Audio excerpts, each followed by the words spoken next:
hecho para mí.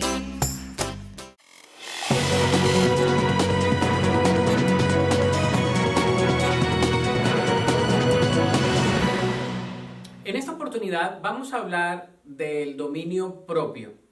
¿Qué es el dominio propio? Bueno, al hablar del dominio propio vamos a ir a las Escrituras. Hay un versículo que también es muy famoso, dice en 2 Timoteo 1:7.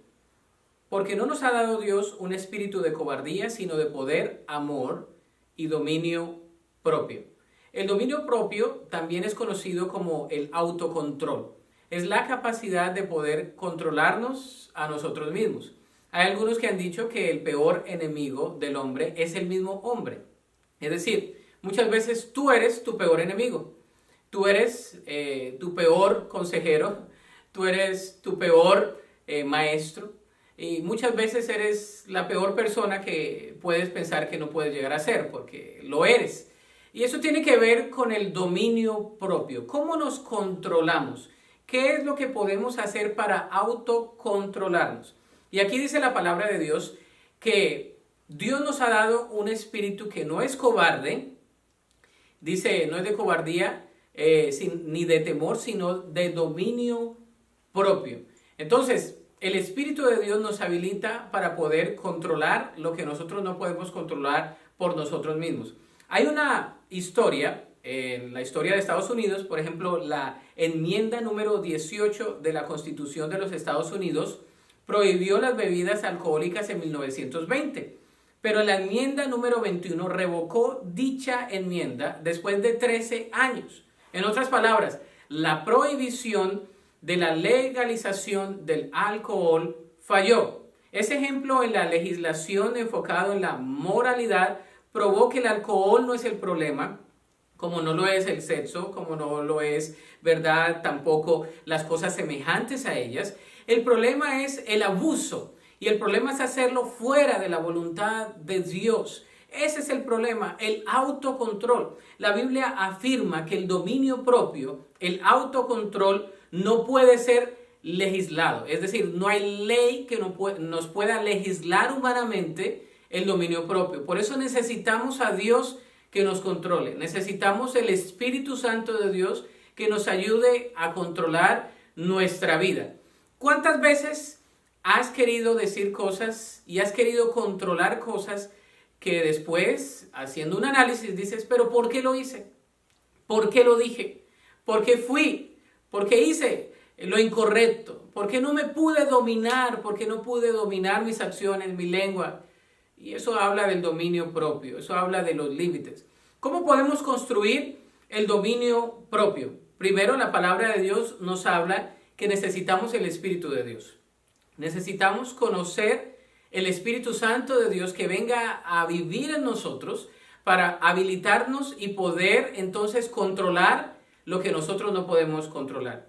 Segundo, necesitamos confesar nuestra incapacidad de controlarnos a nosotros mismos. Hay cosas que no podemos controlar y necesitamos reconocer, como en cualquier tipo de recuperación, necesitamos reconocer qué es lo que no podemos controlar. Hay personas que dicen, sí, yo puedo controlar las copas que me tomo, sí, yo puedo controlar lo que yo veo con mis ojos. No lo están haciendo, no lo pueden hacer. Tiene que haber un reconocimiento de dónde está. Tercero, debe haber una actitud de corazón hacia el cambio. ¿Cómo podemos cambiar? Y usualmente la persona que más se conoce eres tú. Tú te conoces, tú conoces cuáles son tus límites verbales, cuáles son tus límites en las acciones y qué es lo que puedes hacer o dejar de hacer. Si no tienes la capacidad de reconocer dónde estás, entonces usa una comunidad, usa un consejero, usa un pastor, usa un mentor, usa una persona que le confíes y le digas, yo estoy teniendo problemas para autocontrolarme en esta área de mi vida. ¿Puedes ser la persona en la cual pueda rendir cuentas? ¿Puedes ser una persona que pueda venir cada semana y rendir cuentas? Te aseguro que tu vida puede cambiar. Y en último lugar, ofrécele a Dios tu corazón. Rinde tu corazón y tu vida a Dios. Habilita al Espíritu Santo de Dios para que te ayude a controlar lo incontrolable en ti. Acuérdate lo que la palabra de Dios te dice. Porque Dios no nos ha dado un espíritu de cobardía, sino de poder, de amor y de dominio propio. Solamente hablamos del dominio propio, pero hay otras dos características fundamentales antes del dominio propio. Dice poder, amor y como resultado el dominio propio. No solamente vas a tener dominio propio, sino que vas a tener el poder de parte de Dios y el amor de Dios va a estar inundando tu ser y vas a ser una persona que se puede controlar cuando piensa no controlarse y una persona que puede hacer que el Espíritu Santo de Dios le ayude a hacer lo incontrolable, lo sobrenatural que solamente Dios puede hacer en tu vida.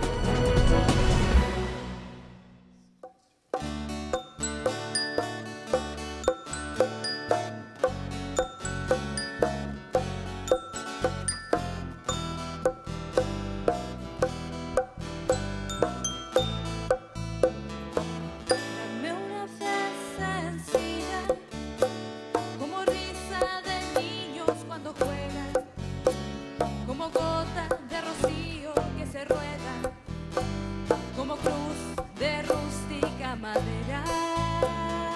Dame una fe sencilla, que se siente en la mesa de los pobres, que se alegre de alegrar sus corazones y que llore también con sus dolores.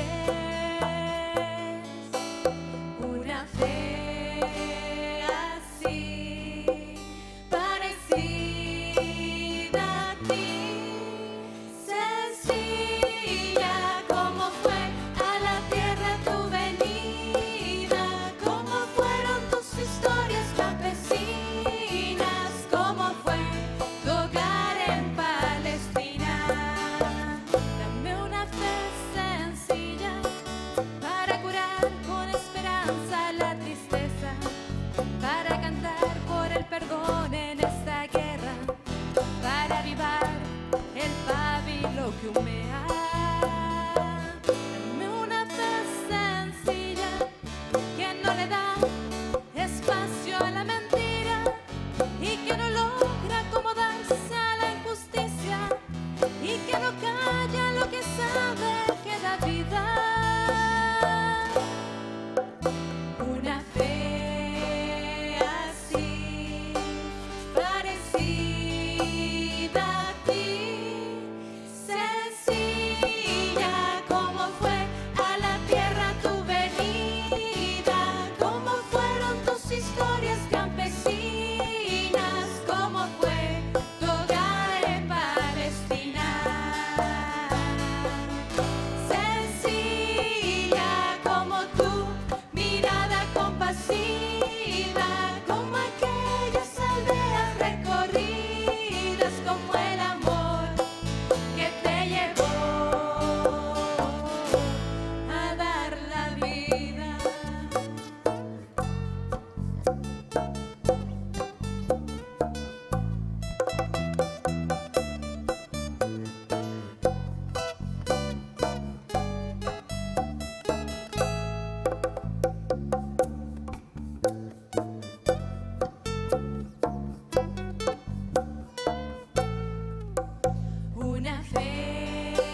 Llámase. Llámase. Dios les bendiga. Es todo lo que supe de Indy. No se impresionen tanto. Llámase. Dios es el Mesías. Saludos de la iglesia de la India. Dios se está moviendo de una manera impresionante. Lo que ustedes acabaron de ver fue un video de la semana pasada que tuvimos una fiesta espiritual en una casa de unos hermanos en una ciudad llamada Patna, en el norte de la India. Cuando ustedes estaban quizá durmiendo, nosotros estábamos adorando a Dios. El Señor se está moviendo de maneras grandes porque en esa ciudad de la India, Patna, está localizado en la parte norte, cerca a Nepal. Y los misiólogos han dicho que si Satanás tuviese un trono en el mundo, fuese en esa parte de la India. Déjeme decirle por qué. En esa parte de la India se han surgido y han nacido religiones como el budismo, religiones como el hinduismo, y hay una gran presencia del islamismo, del sijismo y de otras religiones del mundo. En un mundo donde hay tanta oscuridad, donde hay tanta población, nada más 200 millones de habitantes en ese estado de Bihar, en el norte de la India, donde hay tanta necesidad, hay un pueblo que está compartiendo poco a poco la palabra de Dios. No conocen mucho, pero lo que han oído y lo que han visto es lo que comparten. Y el día de hoy tenemos la oportunidad de recibir el saludo de ellos. Hay un grupo de creyentes que cree que va a llegar el día donde podemos clamar todos nosotros, ningún lugar sin alcanzar. Es decir, ninguna nación, ninguna tribu, ninguna lengua que no conozca del Señor, porque la iglesia es fiel al llamado de la gran comisión. Y el día de hoy vamos a caminar en este evangelio según San Marcos y vamos a ver un episodio en especial donde el Señor Jesús toma a sus discípulos para enseñarles el sentido de la humildad. ¿Qué es la humildad? ¿Qué dice la Biblia acerca de la humildad? ¿Cómo somos nosotros humildes y de qué manera emanamos esa humildad con otros? El Señor Jesús, como siempre lo hacía, siempre iba de aldea en aldea y compartía el evangelio, pero cuando tenía tiempo con sus discípulos les instruía y les daba enseñanzas. Y el día de hoy nos encontramos en Marcos capítulo 9, del versículo 30 al versículo 37. Y dice así la palabra del Señor. Si no trajo su Biblia, como somos bien consentidos en esa parte del mundo, hasta en la pantalla se la tenemos. Dice así la escritura, dice: saliendo de esta región, viajaron por Galilea. Jesús no quería que nadie supiera que él estaba allí, porque deseaba pasar más tiempo con sus discípulos y enseñarles. Les dijo: el Hijo del Hombre será traicionado y entregado en manos de sus enemigos. Lo matarán, pero 3 días después se levantará de los muertos. La palabra de Dios dice en el versículo 32, ellos no entendieron lo que les quería decir, sin embargo tenían miedo de preguntarle. Después de llegar a Capernaum e instalarse en una casa, Jesús preguntó a sus discípulos, ¿qué venían conversando en el camino? Y entonces, pero no le contestaron porque venían discutiendo sobre quién de ellos era el más importante. Jesús se sentó y llamó a los 12 discípulos y dijo, ¿quién quiera ser el primero debe tomar el último lugar y el sirviente de todos los demás? Y tomando en sus brazos les dijo, todo el que recibe mi parte a un niño pequeño como este me recibe a mí, y todo el que me recibe no solo me recibe a mí, sino también a mi Padre que me envió. Que Dios bendiga su palabra. Oremos. Dios, gracias por tu palabra revelada. Gracias, Señor, porque es alimento a nuestra alma, a nuestro espíritu. Gracias, Señor, porque nos permites disfrutar el día de hoy de una convivencia como hermanos en la fe, como iglesia. Y pedimos que al abrir tu palabra sea el alimento para nuestra necesidad espiritual, pero también, Señor, que surja el efecto de transformación que solamente tú puedes hacer. En Cristo Jesús oramos. Amén y amén. Jesús y sus discípulos estaban en camino a Capernaum en estos versículos y Jesús les da unas enseñanzas. Usa el tiempo a solas con ellos para enseñarles más acerca de Él y de su ministerio. Y hay algunas lecciones que vamos a ver el día de hoy. La primera es una gran enseñanza de humildad. Una gran enseñanza de humildad. El verso 30 al verso 32 nos habla de que los discípulos habían recibido del Señor Jesús el mensaje de Él. El Señor Jesús les había dado el mejor sermón de sermones. Les había dicho que Él iba a morir, que lo iban a matar. No dijo iban a morir. Dice, me van a matar, pero después de 3 días voy a resucitar y voy entonces a darles un reino para que ustedes estén conmigo, ¿verdad? Y reinen en ese reino. Ellos siempre estaban pensando qué tipo de reino sería este. Siempre los discípulos estaban pensando en un gran Mesías que venía a gobernar con autoridad, que venía a gobernar con poder, que venía a restituir, a restablecer el dominio y la fuerza del pueblo de Israel.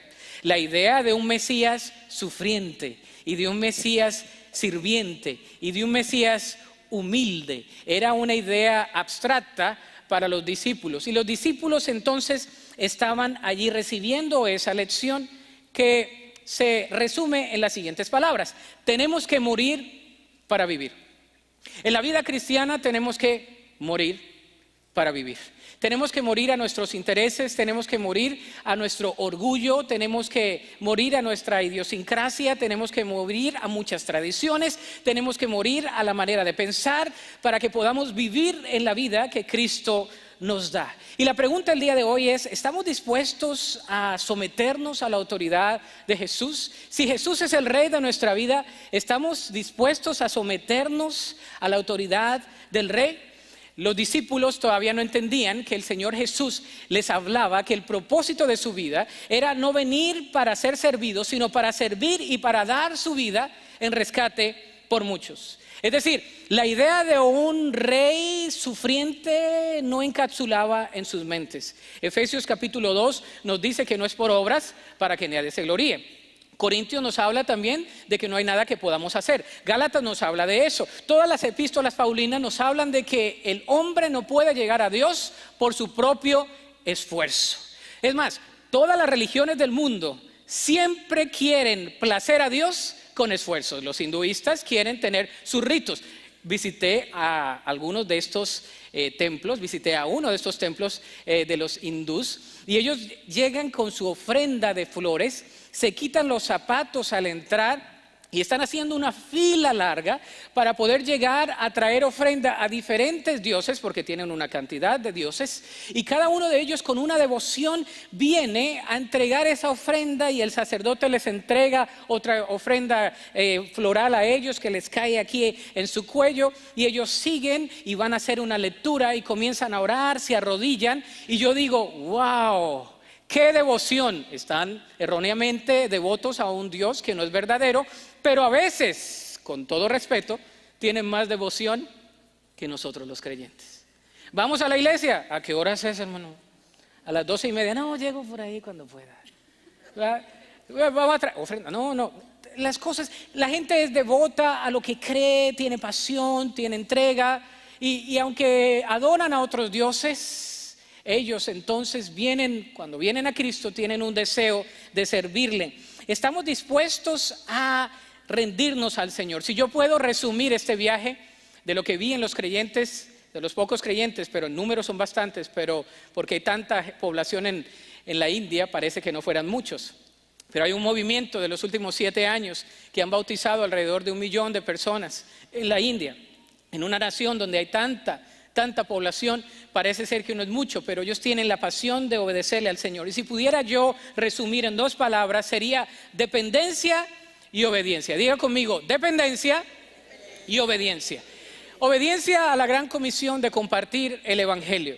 Y cada vez que se reúnen ellos, tienen los mandatos con un lenguaje corporal. Y el día de hoy no son nuevos para ustedes. Si usted creció en la iglesia, si es bautista de Hueso Colorado, si fue al seminario, si ha escuchado en la iglesia convencional, de alguna manera ha escuchado estos mandatos que todo creyente debe hacer, pero muchas veces no lo hacemos. Y quiero decírselos y mostrárselos a ustedes de manera corporal. Lo primero es arrepentirse. Haga conmigo así con la mano. Arrepentirse y creer. ¿Estamos o no estamos? Arrepentirse y creer. Segundo, bautizarse. Entonces, arrepentirse, creer, bautizarse Ir y compartir. Ir y compartir. Después, enseñar y obedecer. Enseñar y obedecer. Amar, orar, amar, dar, Santa Cena. Ok, ¿podemos hacerlo juntos? No, ¿cómo que no? ¿Cómo que no? A ver, todos juntos. Ok, arrepentir, creer. Ok, después de creer, bautizarse. Después de bautizarse, no nos quedamos con el conocimiento, ir, compartir. Y después de eso, ¿qué hacemos? Enseñar, no para nada más tener, sino para obedecer. Y después de eso, orar, amar, dar, Santa Cena. Un aplauso fuerte. Wow. ¿Sabe? Ya puedo cerrar la Biblia e irnos a casa. Porque le cuento, si los creyentes hiciésemos eso, si por lo menos todos los días nos paramos y decimos, el Evangelio me ha sido dado por parte de Dios y no me voy a quedar con él. Si no me he bautizado, me bautizo. Y si no me he bautizado y cuando me bautice, yo puedo ir a compartir lo que he visto y lo que he oído. Déjeme compartirle un poco de dos hombres que tuve la oportunidad de hacer algunas entrevistas a este movimiento.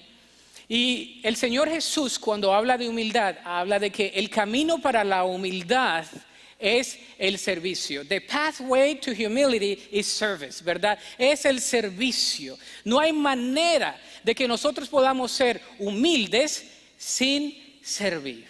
Y hay un gran debate en el corazón humano, es el segundo punto del día de hoy. El gran debate en el corazón humano. El versículo 33 y 34 dice, después de llegar de Capernaum e instalarse en una, léalo conmigo, ¿en una qué? Casa. Jesús preguntó a sus discípulos, ¿qué venían conversando en el camino? Pero no le contestaron porque venían discutiendo sobre quién de ellos sería el mayor, el más prominente, quién iba a reinar. Ahora, quiero que usted vaya conmigo a este escenario.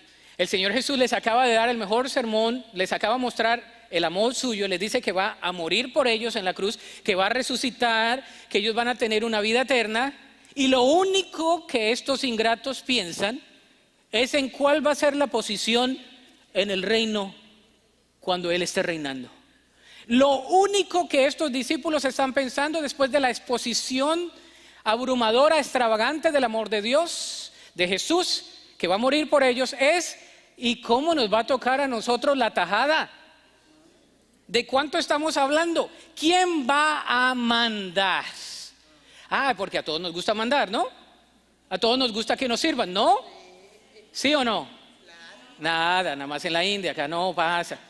Ahora, fíjese, ¿se acuerda del contexto? Eder lo habló de ello, el destello, cuando ellos fueron, acuérdese del contexto, el Señor elige a Juan, a Pedro y a Santiago, ¿verdad? Y entonces van al monte, arriba de la montaña, y ven la transfiguración. Y cuando están viendo la transfiguración, dicen que ven a Elías y ven a Moisés. Y el Señor Jesús les dice que cuando bajen no pueden decir nada. Entonces ellos van y tienen una experiencia sobrenatural. Ellos van a la montaña y se sienten que todo va bien, como nos pasa a los creyentes. Cuando todo va bien, cuando la esposa y el esposo no se pelean, cuando los hijos siempre están siendo obedientes, cuando tu trabajo siempre está bien. Esa es la experiencia de la cima de la montaña. Estamos arriba y ellos tres bajan. ¿Y qué están haciendo los discípulos? Los discípulos acaban de tener un altercado con los escribas. Y entonces los otros 9 que están abajo están esperando que los otros 3 les digan qué pasó allá arriba. Y los otros 3 llegan y les dicen, sorry, pero no les podemos decir, porque nosotros estuvimos con Jesús y nos dijo que no. Y los otros están acá frustrados. Y yo me imagino hipotéticamente, especulando lo que pudo haber sido esta conversación de los discípulos, probablemente estos 3 venían con un sentido de orgullo porque venían de arriba. Y venían diciendo, ustedes no son tan espirituales. Nosotros acabamos de ver la Shekinah, la gloria de Dios. Y ellos bajan entonces y están con los discípulos. Y quizá Pedro dice, es obvio que yo voy a ser el líder. Yo fui el primero en decir que Jesús iba a ser el Mesías. Yo proclamé a Jesús como Mesías. Y probablemente en esos momentos su hermano Andrés le dice, hermanito, si yo te presenté a Jesús, si no fuera por mí, tú no estarías aquí, estuvieras todavía en tu barquita, estuvieras ahí dándole, ¿verdad?, con la red, tratando de pescar. Y de repente puede ser que Juan y Santiago vienen y dicen, no, nosotros fuimos los primeros en seguir a Jesús. Es más, hemos estado con Él más tiempo que ustedes. Así que Juanito y yo vamos a ser los primeros. Y después viene Judas y dice, pero a mí me confía el dinero. Y se imagina esta conversación de regreso. Es como las conversaciones que tienen nuestros hijos en el carro. Tengo 2 hijos, aquí están sentados, Celina y David. Y están en la edad donde se quieren tanto y también se pelean tanto, ¿verdad? Usted se acuerda o tiene hijos así. Y van en el carro y de repente hay alguna discusión y se voltea el papá o la mamá y les dice, ¿y quién peleó? No, nadie. ¿Y quién comenzó? Nadie. Nada pasa, ¿verdad? Así nos pasa a nosotros, crecemos y seguimos en la vida cristiana de la misma manera. Crecemos de la misma manera. Estamos queriendo lo nuestro, como dicen en inglés, me, myself and I. Queremos lo nuestro, el egocentrismo, y no queremos quitar el enfoque en nuestras propias vidas, viendo que la necesidad está afuera, viendo que el camino para la humildad es el servicio. Y el Señor Jesús les dice eso. Les voy a mostrar a un hombre aquí, a 2 jóvenes. El primero de ellos, si ponen ahí la foto, le vamos a llamar R por seguridad. El hermano R. Fíjese, él llegó a la entrevista y estábamos hablando cuánto tienes de conocer a Cristo. Y él dice, yo conozco que Jesús me sanó. Porque créanme que en la India el Señor se mueve de una manera grande. El 95% al 98% de las personas que entrevistamos vinieron a Jesús por sanidad. Porque han ido a los brujos, han ido a los doctores, les han quitado el dinero y alguien oró por ellos en el nombre de Jesús. Y ellos recibieron sanidad y entonces dicen, yo recibí a Jesús porque recibí sanidad y yo no entiendo mucho, pero entonces yo comparto que Jesús, como me sanó a mí, te puede sanar a ti. Y déjame compartirte que Jesús es el Dios verdadero. ¡Wow! Y nosotros tenemos todos los versículos, Juan 3:16, Romanos 3:23, Romanos 6:26. Tenemos toda la paga del pecado es muerte, mas la dádiva de Dios es vida eterna. Y somos puro conocimiento y no compartimos. Este hombre estaba compartiendo en su aldea y le pregunto, ¿quién es Jesús? Me dice, Jesús me sanó. No, pero ¿quién es Jesús? Jesús me sanó. Ok, ¿me permites explicarte quién es Jesús? Claro que sí, me dice. Entonces comienzo, le cuento el minuto, ¿no? Las 2 cosas antes de Jesús, las 2 cosas después de Jesús, cómo Cristo viene a mi vida. Le muestro los 3 círculos, un abismo entre Dios y el hombre que se llama pecado, y él estaba atento. Y le dije, ¿quieres recibir el regalo de la vida eterna hoy? Y tenía un traductor, yo, ¿no? Alinti. Y yo no entiendo uno ni papas, ¿no? Nada más el aleluya y el amén, ¿no? Y está uno ahí, aunque los números son similares. Bueno, cierro el paréntesis, regreso a la historia. Cuando estuve hablando con él, él me dice, sí, quiero conocer de Jesús, quiero recibir a Jesús. Y entonces me dice, ¿qué tiene que hacer? Le digo, ¿tú crees? Me dice, claro, creí, me sané, el Señor me sanó, yo creo, pero ahora creo en Jesús como el único Dios, ¿verdad? Como el Padre que entregó su regalo y vivió una vida no en pecado para que yo, que soy pecador, vaya a ir al cielo, y cuando yo vaya al cielo, Él me está esperando porque yo tengo vida eterna en Él. ¿Entiendes eso? Claro que lo entiendo. ¿Qué tengo que hacer? Ora conmigo, papá. Vamos a orar. Oramos. Una devoción. Le entregó su corazón al Señor, y después de que le entrega su corazón al Señor me dice, ok, pastor, now what? ¿Ahora qué hago? Y le digo, bautízate, estoy listo. Ahora, déjeme describirle de dónde venía. 4 horas de viaje. Y si usted no ha ido a la India, mire el Google o el YouTube. México le quedó bajito al tráfico y al caos. ¿verdad? 4 horas viniendo, venía así, llegó y dijo, me quiero bautizar. Y le pregunto yo al pastor, le digo, ¿hay un río cerca? Me dice, sí, de Ganges, ¿verdad? Está cerca. Entonces le digo, ¿puede ir a bautizarlo? Porque teníamos gente que ver. Claro que sí, se fue y lo bautizó, y no le muestro la foto porque sería una foto en sus ropas interiores. Porque él no tenía una bata como nosotros tenemos, no tenía el agua calientita como nosotros la tenemos. Simplemente en el río él dijo, recibí a Cristo, ahora soy bautizado y quiero ir a compartir. ¿No se alegra usted por eso? El evangelio sigue siendo poder de Dios. ¿Sabe? Dios sigue transformando vidas.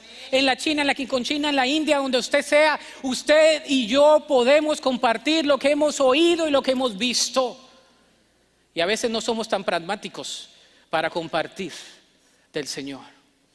Otro hombre, este es otro joven, también parecen hermanos, ¿no? Son como primos. Llegaron ahí y él me dice, ¿y cuál es tu historia? Y me dice, bueno, mi historia es que Jesús me sanó. Yo dije, ya estoy pensando, Jesús me sanó.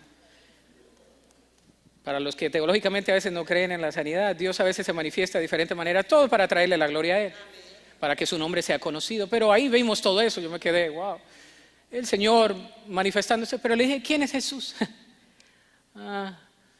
Jesús me sanó. ¿Quién es Jesús? Y vimos lo mismo, le compartí, y estaban esperándonos allá. Le digo, no, espérate tantito, vamos a compartir. Él recibe a Cristo y lo mismo, está orando una oración y está llorando y está en hindi hablando, y yo no le entiendo ni papas fritas, pero está llorando y el Espíritu nos conecta y yo oro por él y le abrazo, y se levanta y dice, Pastor, now what? ¿Qué tengo que hacer? Ahora, nuestra cultura tercermundista, nuestro sistema de enseñanza es muy secuencial. Nos enseñan una cosa y ahora ¿qué tenemos que hacer? Pero a veces se nos olvida, como cristianos llegamos, conocemos el evangelio, sabemos qué tenemos que hacer, pero no lo hacemos. Entonces le digo, bautízate. Claro, me voy a bautizar. ¿Cuándo me puedo bautizar? Le digo, hoy mismo. Se acaban de ir otros, si quieres, alcánzalos. Y allá en el río, otra vez, no le muestro la foto porque es rated R, pero se bautizó. Se bautizó. Y sabe, me mandan la foto, y esto es cómico, me mandan la foto y se está bautizando y va pasando una ofrenda en un botecito, que usualmente llevan al río las ofrendas y van en un botecito. Y detrás del cuerpo de él se ve el botecito así, con ofrendas. Y yo digo, la verdad del evangelio en un mundo de oscuridad. Aunque ellos pusieron ofrendas en el río para dioses que están muertos, este hombre se está identificando que Cristo vino, murió, y él se identifica en el bautismo, y al salir de las aguas, él se identifica que un día él estará con Cristo Jesús. Amén. ¿No se alegra por eso? El evangelio es poder de Dios. Jesús sigue transformando vidas. El evangelio sigue siendo poderoso, hermanos. Usted y yo podemos compartir de lo que hemos visto y de lo que hemos oído, pero se nos olvida ser obedientes a la gran comisión. Hay un gran ejemplo de humildad. El Señor Jesús no se queda ahí, les da un gran ejemplo. Y les dice en el verso 35, Jesús se sentó y llamó a los 12 discípulos y les dijo, quien quiera ser el primero debe tomar el último lugar y ser el sirviente de todos los demás. Entonces puso a un niño pequeño en medio de ellos y tomándolo en los brazos les dijo, todo el que recibe de mi parte a un niño pequeño como este me recibe a mí, y todo el que me recibe no solo a mí sino también a mi Padre quien me envió. Ahora, necesito un bebé. ¿Se me fue el que está aquí? ¿Me prestan a Priscila? A ver, préstame a Priscila. ¿Se está dando de comer? Necesito un bebé. Allá sale un bebé. A ver, tráigala. Yo sé, los hispanos tenemos bastantes bebés. Yo los escucho, no se preocupe. A ver, présteme ese bebé. ¿Cómo se llama?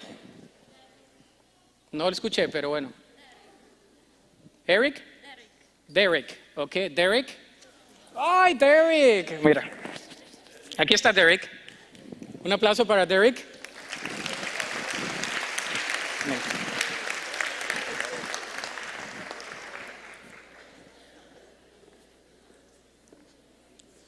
¿Sabe? Jesús, 100% Dios, 100% hombre, pudiendo escoger muchas ilustraciones, toma a un niño para enseñarle la humildad. Y yo me pregunto por qué. Déjenme decirles por qué. Un niño te hace humilde. Desde el día que el niño nace, cualquier papá que es orgulloso entiende el sentido del servicio. El niño nace y es una carita muy linda, pero después de 3 horas o 2 horas comienza a hacer un sonido celestial, un llorido impresionante.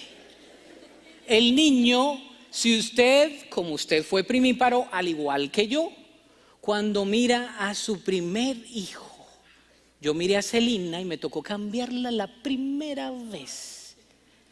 Y no le voy a describir. Me sentí supremamente humilde. Extrañé a mi suegra que se acababa de ir al hospital. Se acababa de ir del hospital y veo al niño, veo a la niña, y entonces estos niños nos hacen cambiarlos. Las mamás les dan pechos y reciben el pecho. Los papás que queremos cooperar, podemos cooperar con el tetero, la tetera. Amén, hermanos. Este niño sigue creciendo y cuando comienza a caminar, este niño nos saca lo mejor y lo peor que usted no sabía que tenía. No me mire así porque usted también es un pecador como yo. Y usted dice, ¿de dónde salió ese grito de independencia? Porque los niños nos dan un sentido de humildad y les servimos, les damos de comer. Cuando están irritados nos lo hacen saber. Cuando están en los años que le llaman terrible twos y se tiran en el piso en el Walmart. ¡Qué oso! Y usted está, papito, levántese, venga, mijo, venga. Y el niño, no. Sí, ¿no? ¡Qué humildad! ¡Qué humildad! Usted puede tener toda la preparación del mundo. Usted pudo haber recibido, como yo, una maestría en consejería profesional y relaciones humanas, donde nos dicen que a los niños hay que tratarle en su nivel, que su capacidad de atención es limitada.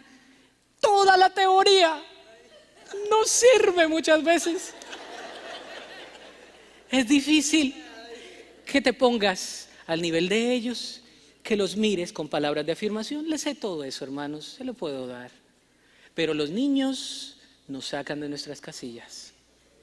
Jesús usó a un niño como ilustración y les dijo, cualquiera que se crea ser una persona humilde debe ejemplificarlo en el servicio a un niño.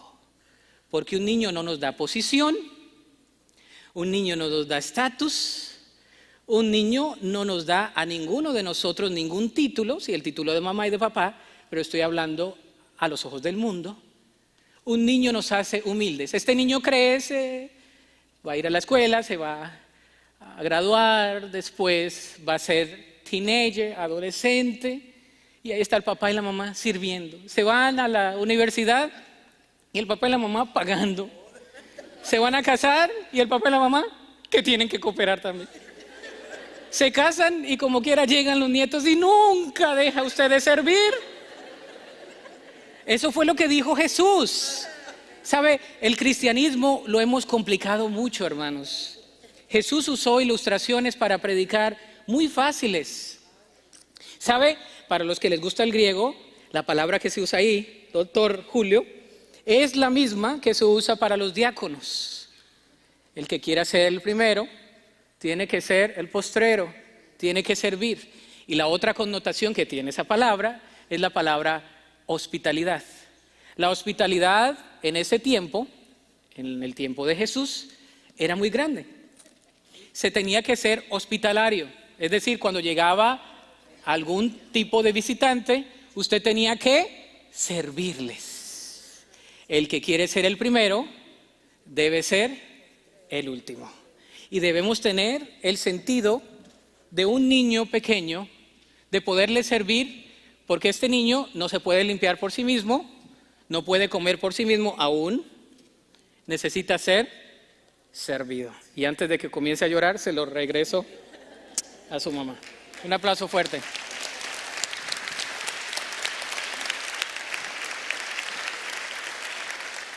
Queridos hermanos, la humildad es uno de los valores, de los principios. Un principio es un valor adoptado. Un valor es algo que usted le da significado y usted lo transfiere de generación en generación. Y el Señor dijo que la única manera para poder nosotros ser humildes es a través del servicio. Jesús les está enseñando a sus discípulos que la verdadera grandeza se obtiene al servir a otros en humildad. Si quieres que otros verdaderamente te respeten, debes servirles. El servicio tiene mucho poder. ¿Sabe? Hay personas que tienen títulos y posiciones y muchas cosas, pero no sirven. Y mi dicho famoso es: el que no sirve, pues no sirve. No importa que sea lo que sea, no impresiona. Las definiciones que hablan de liderazgo, más de 900, hablan de influencia y de servicio. El sentido que nosotros tenemos en la vida es para servir. Hemos sido creados con un propósito y el propósito es servirle a Dios, quien nos creó en ese propósito de traerle gloria y honra a Él.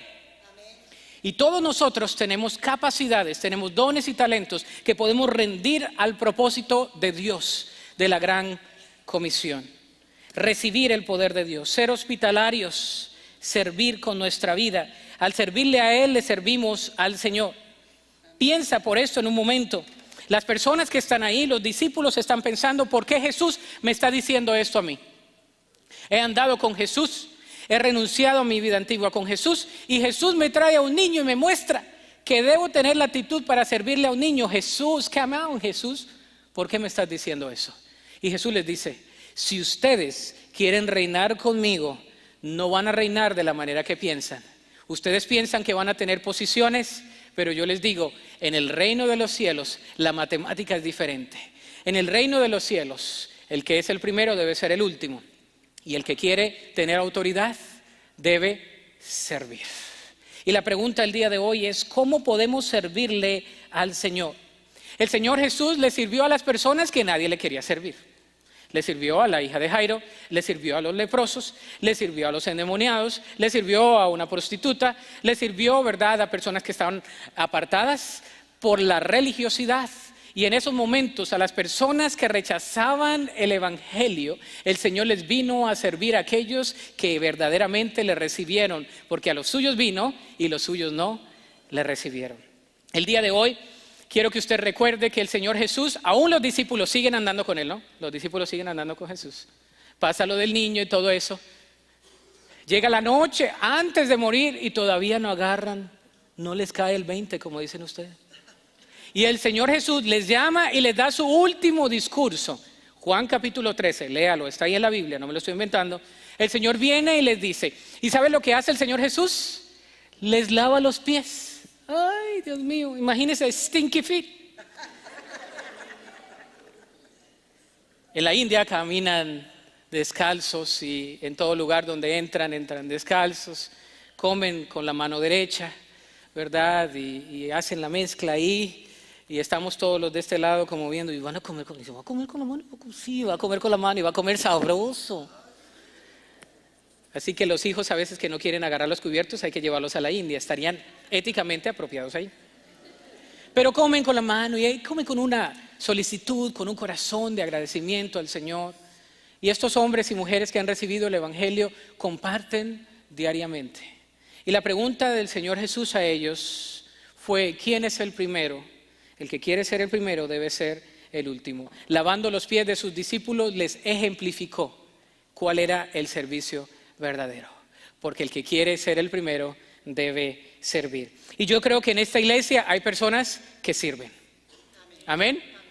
Uy, no. Este es mi tercer sermón y tengo vuelo, ¿verdad? Y tengo todavía más ánimo que ustedes. Mis queridos hermanos, creo que esta congregación tiene servidores. Amén. En esta congregación no hay yo, no hay más, no soy más yo que ustedes, al contrario, soy un servidor de ustedes. Hermanos, en esta congregación hay servidores. En esta congregación hay hombres y mujeres redimidos por la gracia de Dios que reconocen que el único propósito que tienen es servirle a su maestro, que se llama Jesús.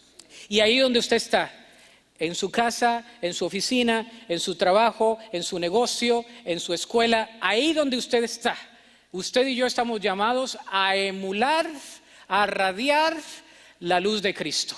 No tienes que saber mucho, no tienes que saber tanto. Es importante conocer, pero a veces conocemos y no hacemos.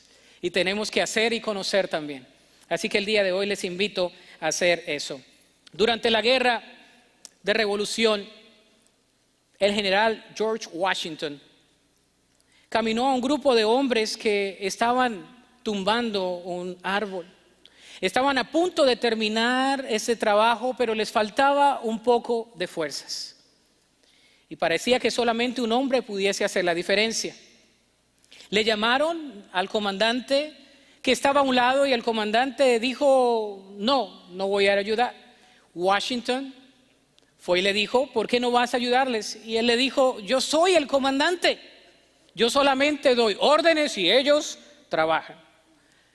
Pensando esto, Washington se quitó, que ya tenía Dios, se quitó lo que traía, se trajo, ¿verdad? Las mangas, se las arremangó y entonces se puso a empujar el árbol.